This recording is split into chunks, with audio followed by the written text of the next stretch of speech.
Bron Breakker was ambushed at the Royal Rumble entrance, and the identity of his mystery attacker has the entire wrestling world in absolute chaos right now. What is up, Suplex Rumble Nation? Welcome back to the channel where we deliver the most explosive wrestling analysis and breaking news in the game. If you're new to the family, hit that subscribe button and smash the notification bell because moments like this are exactly why you need to be locked in with us. We are in the thick of Royal Rumble fallout, and folks, what we witnessed might be one of the most shocking attacks in recent wrestling history. Bron Breakker, one of the most dominant forces in WWE today, was brutally assaulted before he could even make his entrance into the Royal Rumble match. This wasn't just any attack. This was calculated. This was personal. This was a message sent to Bron Breakker and the entire WWE locker room. The mystery attacker struck with precision, vanished into the chaos, and left the wrestling world with one burning question: who did this? Today, we're breaking down everything. The attack itself, the suspects, the clues left behind, what this means for Bron Breakker's future, and the potential storylines that could explode from this moment.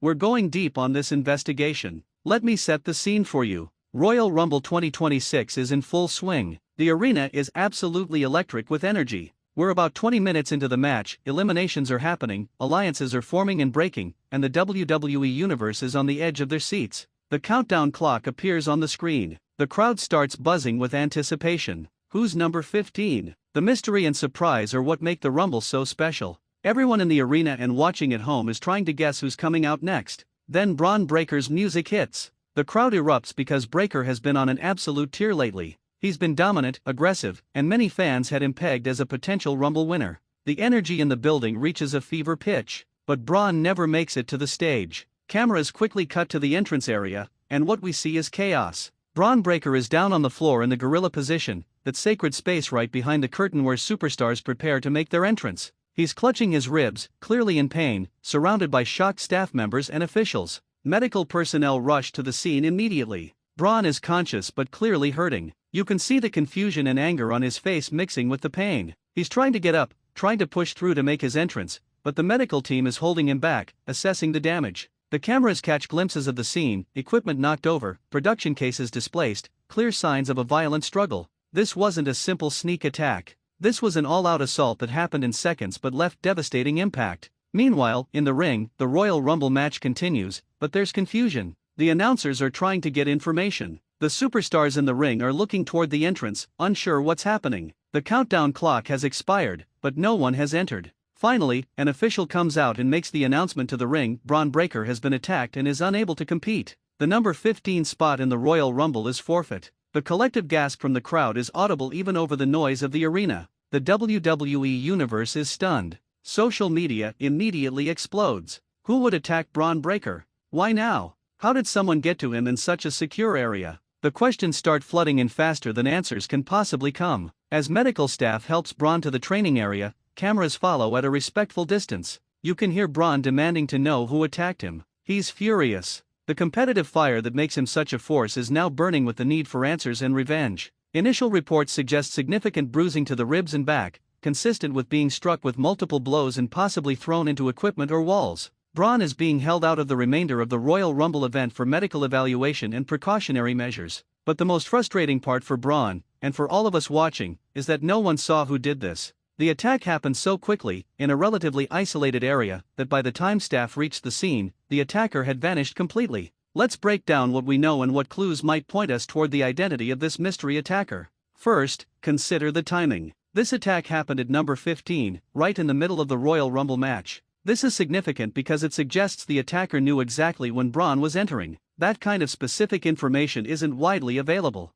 It means either someone had access to the entry order information, or someone was watching Bron closely enough to time their attack perfectly. Either way, this wasn't random. This was meticulously planned. The middle of the Rumble is also strategic because it's when attention is divided. Early entries get massive reactions, late entries are anticipated as potential winners, but mid-match entries can sometimes get lost in the chaos. The attacker chose a moment when they could strike and escape with minimal chance of being caught. The attack happened in the gorilla position, one of the most controlled areas in WWE production. Security is tight. Access is restricted. Only active roster members, certain staff, and authorized personnel can be in that area during a live event. This tells us something crucial: the attacker either is someone with authorized access, or they found a way to bypass security without being detected. Both scenarios are alarming and suggest someone who understands WWE's backstage operations. Additionally, the gorilla position during a Royal Rumble is especially busy. People are moving constantly, superstars getting ready for their entries, staff coordinating timing, producers managing the flow. The attacker used this chaos to their advantage, striking when everyone was focused on the show, not on security.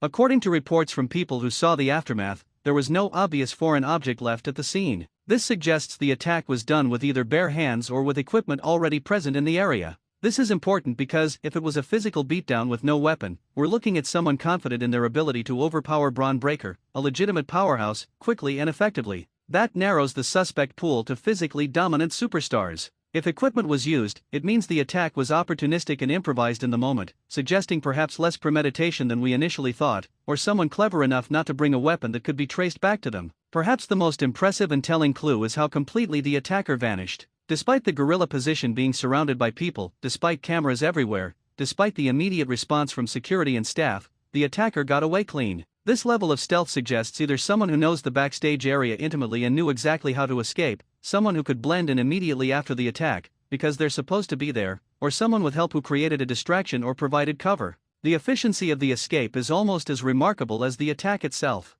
Finally, let's consider why Bron Breakker was the target. Bron has been on an incredible run lately. He's been dominant, confident, and positioned as a future main event star. This makes him a target for several possible reasons: someone who sees Bron as a threat to their own position, someone settling an old score, someone making a statement about the current roster hierarchy, or someone who specifically wanted to eliminate Bron from Royal Rumble contention for their own benefit. Understanding the motive helps narrow down the suspects significantly. One compelling theory circulating is that this could be the work of a returning veteran who has history with Bron Breakker, or more specifically, with the Breakker/Steiner family legacy. The Breakker name carries significant weight in wrestling history. Could this be someone from the past who had feuds with Bron's father or uncle? Someone who sees attacking the next generation as a way to settle old scores or make a dramatic return statement? The physical dominance required to take down Bron quickly fits with a veteran who has years of experience and knows exactly how to execute an efficient attack. Plus, a returning star would have strong motivation to make an immediate impact, and attacking Bron Breakker at the Royal Rumble certainly accomplishes that.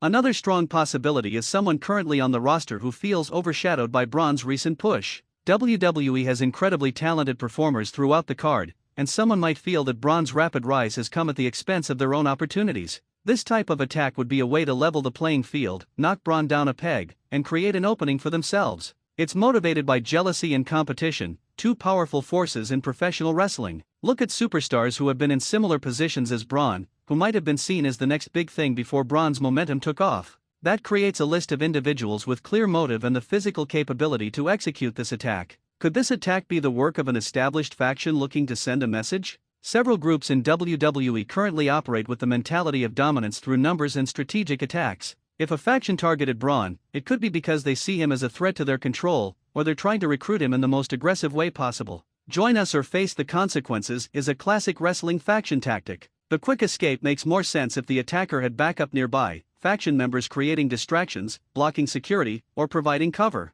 This theory explains how someone could vanish so completely from such a controlled area. Don't sleep on the possibility that this attacker has connections to Bron's NXT past. Bron absolutely dominated the developmental brand before moving to the main roster. He defeated countless opponents, ended several careers in NXT, and left a trail of people with grudges. Could someone from that era have followed Bron to the main roster specifically to get revenge? Someone who watched Bron succeed while they struggled? Someone who blames Bron for their own setbacks or injuries? This theory is compelling because it would be deeply personal. It's not about championship